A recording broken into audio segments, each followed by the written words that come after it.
Întotdeauna când vorbim de lună și despre fazele ei, să știți că contează foarte mult poziția lunii față de pământ și soare.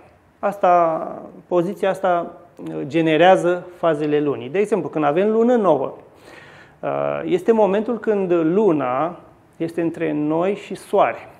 Luna fiind o sferă, va fi iluminată pe partea opusă zonei care se vede de pe pământ și nu se va vedea.